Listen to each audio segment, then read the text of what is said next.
เกาหลีเหนือทำช็อกโลกซุ่มสร้างตั้งโรงเรียนมัธยมสมบูรณ์มิตรภาพลาวและเกาหลีเหนือขึ้นอยู่ที่นครหลวงเวียงจันทน์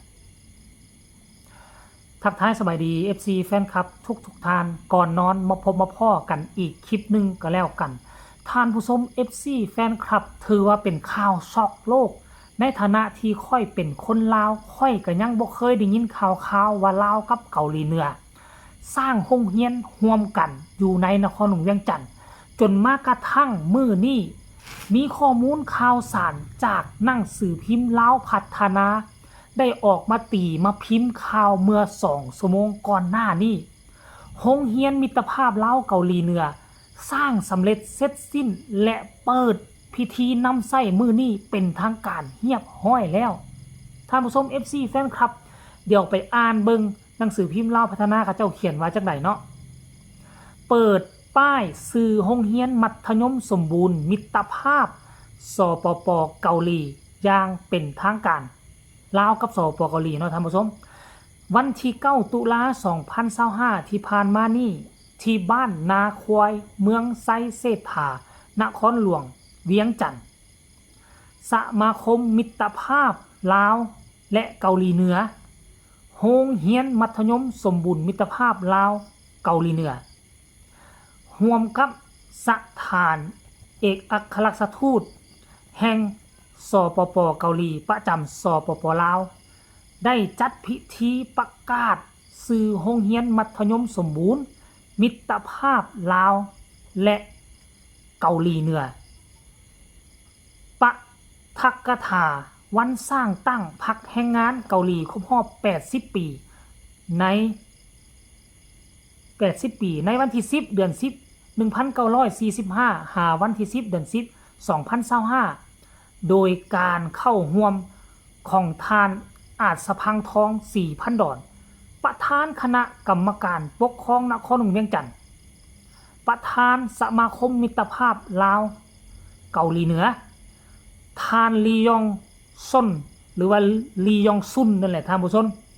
เอกอัครราชทูตวิสามัญผู้มีอำนาจเต็มแห่งสปป.เกาหลีประจำสปป.ลาวนี่ก็เป็นครั้งแรกที่ค่อยฮู้ว่าเกาหลีเหนือมีสถานทูตอยู่ที่ประเทศลาวของเราและภาคส่วนที่เกี่ยวข้องเข้าร่วมทานลียองซุน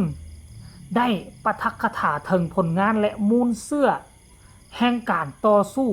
แห่งการสร้างพรรคแรงงานเกาหลีอันมีสหายกิมอิลซุงผู้นำที่ยิ่งใหญ่ประธานประเทศตลอดกาลแห่งสปป.เกาหลีหรือว่าเกาหลีเหนือเนาะและผู้นำพาแสงสว่างแนวคิดจุนเซเป็นแกนนำในภารกิจปฏิวัติของพรรคกำลังประกอบอาวุธเป็นแกนนำและได้นำพาประชาชนสปป.เกาหลีเข้าในขบวนวิวัฒน์แห่งการต่อสู้ปลดปล่อยชาติก็คือ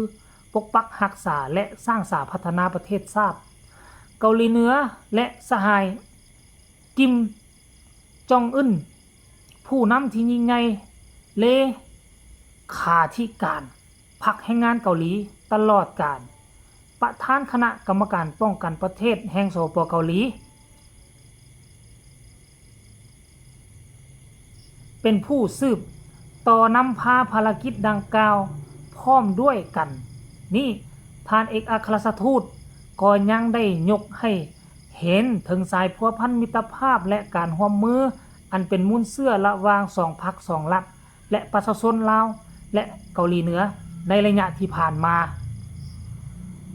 ในพิธีได้ประกาศสื่อโรงเรียนมัธยมสมบูรณ์ลาวสปป.เกาหลีอย่างเป็นทางการทานอาจสะพังทอง 4,000 ดอนได้มีคำเห็นโดยชี้ให้เห็นถึงประวัติความเป็นมาการพัฒนาในแต่ละระยะและความสำคัญของโรงเรียนมิตรภาพลาวสปป.เกาหลีสื่อโรงเรียนดังกล่าวแม้นเป็นสัญลักษณ์แห่งการพัวพันร่วมมือระหว่างสมาคมมิตรภาพลาวสปป.เกาหลีและสปป.เกาหลีลาวก็คือสายพัวพันมิตรภาพและการร่วมมือ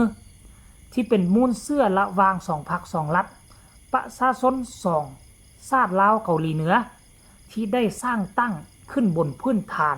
ไมตรีจิตมิตรภาพและการร่วมมือเพื่อปฏิบัติภารกิจสังคมนิยมและเชื่อมั่นว่าโรงเรียนแห่งนี้จะได้รับการปรับปรุงให้เป็นโรงเรียนที่ทันสมัยอย่างรอบด้านในอนาคตท่านผู้ชม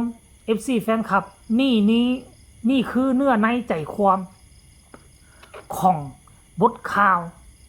บ่คิดบ่ฝันและค่อยก็เชื่อว่าประเทศอ้อมข้างของพวกเฮาก็บ่คิดบ่ฝัน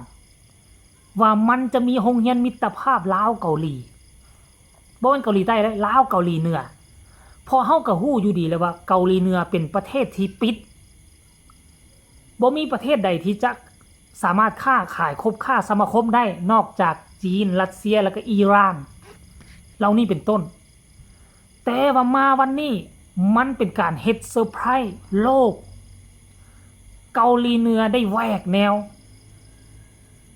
สร้างโรงเรียนมัธยมขึ้นอยู่ที่เวียงจันทน์เป็นโรงเรียนมิตรภาพและค่อยเชื่อว่านี่มันเป็นนิมิตหมายอันที่ดีและสำคัญที่สุดสำหรับประเทศลาวของพวกเราตอนนี้ไปเกาหลีเหนืออาจจะเปิดกว้างเปิดโลกทัศน์ออกเข้าไปสู่โลกภายนอกและประเทศที่สำคัญที่จะร่วมมือกันกับเกาหลีเหนือ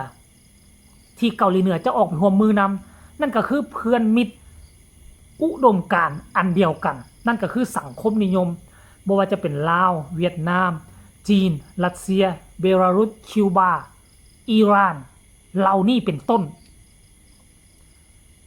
ได้ฟังได้ฮู้ได้เห็นแล้วค่อยรู้สึกดีอกดีใจบ่คิดบ่ฝันว่า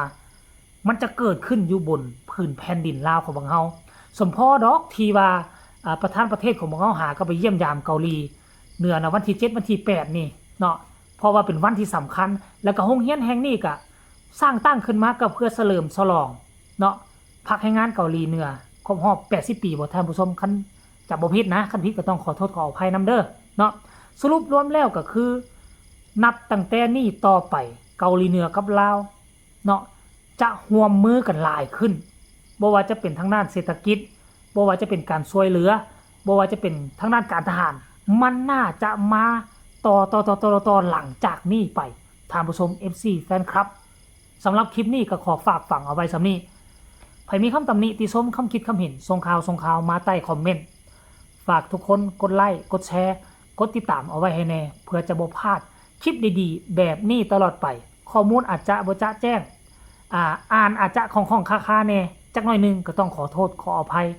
มานำฐานผู้ชมกันแล้วกันสำหรับคลิปนี้สบายดี